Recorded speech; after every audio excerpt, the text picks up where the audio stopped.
Before we make investment decisions, it is important that we understand some basic concepts, most of which we've already discussed in section 2 of this course, but we'll quickly recap from the lens of investing. The first concept is risk. This is the potential of losing your money when investing, or the level of uncertainty about how much you will earn or lose on your investment. Almost every type of investment will have some level of risk. Generally, the higher the potential for returns, the greater the risk.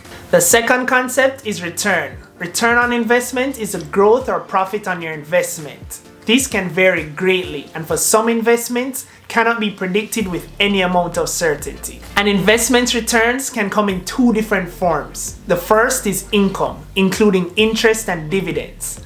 Dividends is a share of a company's profit that is paid to its shareholders. The second is increased value, also called capital gains. This allows you to make a profit when the investment is sold. You can also make a negative return if your investment loses value. This is called a capital loss. The third concept is risk tolerance. This is how comfortable you are with risk and not being 100% certain of how much you will earn or lose on your investment. If you prefer little or no risk, you have a low risk tolerance or are risk averse. You have a high risk tolerance if you're willing to lose some or all of your investment for the possibility of earning greater returns. You can ask yourself the following questions to help determine your risk tolerance. When will I need the money? Do I have enough money set aside for an emergency or to cover debts?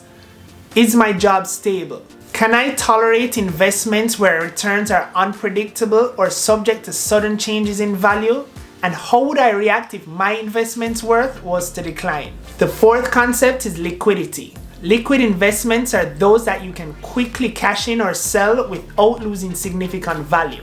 An example of a liquid investment is money market mutual funds.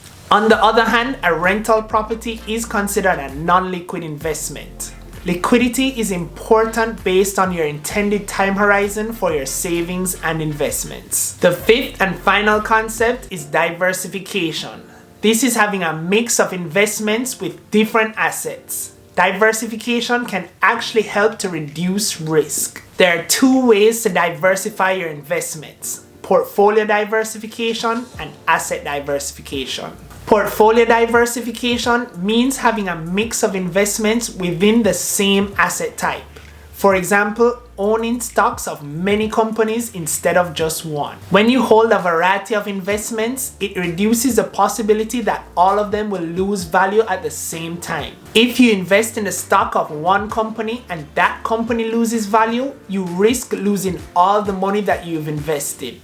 Alternatively, asset diversification means having different asset classes within your investments. For example, stocks, bonds, and mutual funds. Again, when you have different types of assets, you reduce the risk that all assets will lose value at the same time and to the same extent.